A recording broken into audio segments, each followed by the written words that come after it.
Hello everyone and welcome to DC Central, and in today's video we're going to be breaking down and reviewing Arrow Season 7 Episode 10, otherwise entitled My Name Is Emiko Queen, so let's discuss.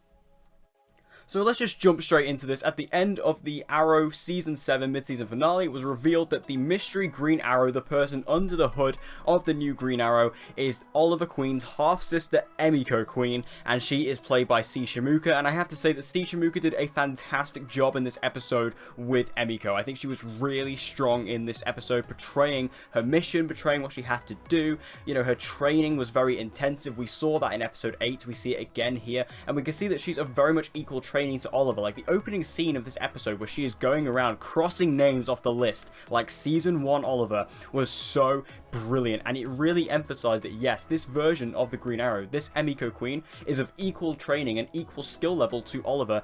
And again, those Season 1 Oliver vibes, going around Star City crossing names off the list, I'm all about that. And we find out her motivation is that Robert Queen, who of course is her father, is actually somebody who is responsible for her life and somebody who is responsible for all the bad things that happened.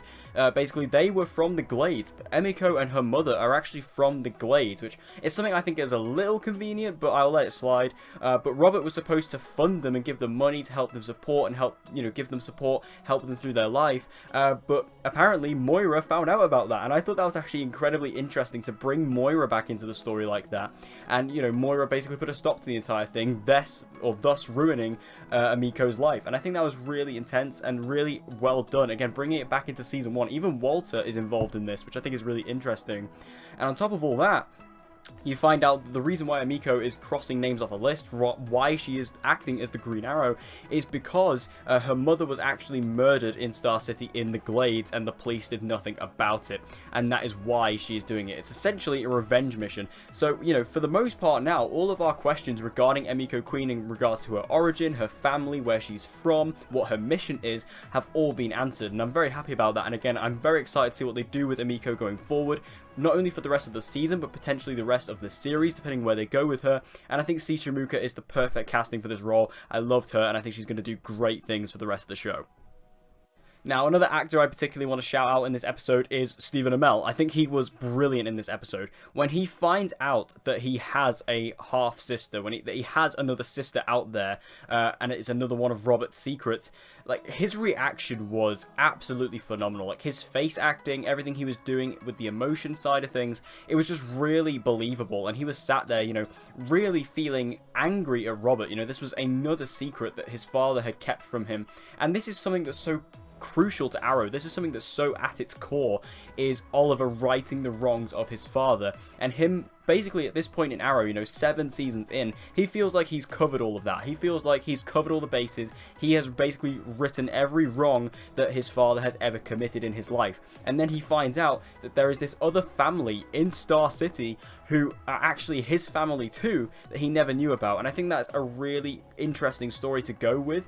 And again, I think Stephen Amell completely pulled it off. I really, really enjoyed his acting in this, even though Stephen Amell was not in much of this episode because he was actually filming Elseworlds at this time. Or at least, you know, finishing off Elseworlds at this time. I still thought what he did in this episode, what he was able to do, was absolutely phenomenal. I really enjoyed all of his scenes. Even his scenes with Felicity in this were really just really well done. We also got the storyline with Diggle and Lila and Ricardo Diaz in Argus, and this was fantastic. First off, Audrey Marie Anderson, why aren't you a series regular on this show? She is so good. I love her so much. I think Lila is such an underrated character. She shows up every now and then. She's been a lot more prominent this season than she has recently, due to the obviously Argus being heavily involved with Diggle and Curtis. But you know, just having Lila, she is such a presence. She is so commanding and also incredibly calming at the same time. And I love her now just as the director of Argus. I think she's so good in that role, taking over from Amanda Waller, who actually gets name dropped in this episode. But this is all about the Ghost Initiative, which we're going to find out a lot more about in next week's episode. But we basically see Diaz being interrogated by Diggle, saying that, you know, we want to actually make a deal with you. If you help us with this Dante thing, we will set you free. But what he actually means is we're going to make you join the Ghost Initiative, which is a new renowned version of the Suicide Squad from Season 2 and 3. This is a brilliant idea. Obviously, I made a video on this a few days ago. You can check that out, where I discussed this news when it was first released. But this is the Suicide Squad. They are bringing back the Suicide Squad for Arrow Season 7, and I am so excited about that. And Diaz is going to be the first member of the Suicide Squad, or the Ghost Initiative as it's being called. We even see Diaz get a bomb in his neck, and they're going back to that, like they're putting the bombs in the necks again, like they did in Season 2. And I think that's just so exciting, and the fact that Diaz is a part of this is great. It's actually justifying why Diaz is a series regular this season, which is something I was questioning. Although I like Diaz and I really like Kirk Acevedo, I didn't quite see why he was going to be a series regular for Series 7, but now we can see why. He's going to be a part of this team. On top of that, we know that Cupid is a part of it, China White is part of it, and also Joe Wilson, aka Kane Wolfman, aka Slade's son. He's also a part of this team, but we're going to be finding out a lot more about all of this next week in David Ramsey's directed episode, episode 11, so make sure you stay tuned for my review of that episode. We'll be going all over all of that next week, but just the hints of all this was really exciting. Just getting the wheels turning just looked great on screen, and again, can we please make Lila a series regular? I know Audrey Marie Anderson's busy, but can we please book her for like Season 8 as a series regular, because she is just brilliant. And just the scene that she had with Diaz in the interview room, you know, she just is so commanding, and just her presence is like no other character on this show, and I love Audrey Marie Anderson. We need more of her in this show.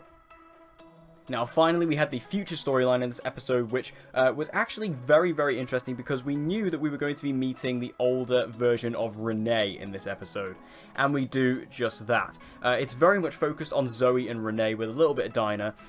Roy and William are not actually in this. We haven't seen Roy for a while, and we're starting to wonder where Roy is, because I'm getting a bit worried about that. But yes, we do see Zoe actually go to the Glades. Now, the Glades in the future are actually the most popular and most well built up area of Star City, which is a really interesting contrast given what we have now and given what the Glades have always been on Arrow, which is the slums. So it's really interesting, because when you go into these scenes, they're all in bright daylight. It's all really bright and colourful and vibrant. It's very different in terms of its colour palette and its lighting to what Arrow usually provides. So on top of that, seeing all of this stuff, and we finally get introduced to Renee, aka Mayor Renee. So the Glades are essentially a separate part of Star City. They are completely separated from Star City, and they have their own justice system, they have their own mayor and their own mayor's office, and Renee is the mayor of Star City, or of the Glades. And I think that's really exciting. Although I think the wig on Rick Gonzalez is questionable, I still think he did a great job, and it's really interesting to see where Renee is in this episode, and again, in contrast with what Renee is doing this season and what he's always been, which is he's always somebody who helps everyone no matter what. He's always somebody who is willing to step up, and somebody who is always willing to do the right thing. It seems like now in this mayoral position in the future, he is a little bit corrupt, and he actually seems to be a little bit more on the darker side of things, which is an interesting play for Renee, and I like that. And even Dinah has a conversation with Renee where she's like, you know, what happened to you? Like, why are you doing this? What has happened to the Renee that used to be the person we know? And it's just, it was interesting. And even like there was a confrontation between them where she says, you know, we've had a fight before, it didn't end so well for you. So hopefully we're going to see that at some point. We'll see a fight between Renee and Dinah. But this was just really interesting, like seeing how far Renee has fallen at this point. And even when he calls in that executive into his office, and they're talking about the bombs, and they're talking about Felicity, you know, he knew about the bombs. Like this guy, not Renee, but the guy he's talking to, he knew about the bombs, and he knew about Felicity, and he said, yeah, you know, Felicity Smoke was becoming a problem, we had to take her out. And Renee was just kind of fine with it. I'm sure he will grow more as the season goes on, and we will see him turn back into the old Renee we knew. But, you know, he finds out about Felicity's death in this episode, and he's just kind of none the wiser, and he's kind of just whatever about it. And I think that's very surprising, and again, just very different to what we know as Renee in the past 3 seasons we've had him. Overall, though, I thought this was a fantastic episode of Arrow, a brilliant mid-season premiere, and just a great start to Arrow for the new year. Like I say, being so heavily focused on Emiko Queen, I got so many questions answered, and that's exactly what I wanted out of this episode. I just wanted to know who Emiko is, where she comes from, who her mother was, and, you know, why is she doing what she's doing, and we got all those answers. And the fact there was so much depth to it, you know, to do with Robert, and Moira, and Walter, bringing back those Season 1 characters was really interesting, and bringing back the whole idea of honor thy father, bringing back the whole idea of righting the wrongs of Robert Queen, bringing back Arrow to the cause of itself was really nice, and just made me feel warm and fuzzy inside. And, you know, setting up the Suicide Squad, you know, part 2 with the Ghost Initiative, very excited about that. All the scenes with Diggle and Lila and Diaz were great, and again, the future just continues to intrigue me, continues to do more and more things that get me even more excited about where this is going. You know, with the introduction of Renee now, it's just there's so many things going on in Arrow this season that it's just so interesting, and this episode continues to do that. So thank you guys for watching this episode of DC Central. If you enjoyed it, make sure you subscribe and hit that notification bell so you don't miss an upload, and I hope to see you guys again next time.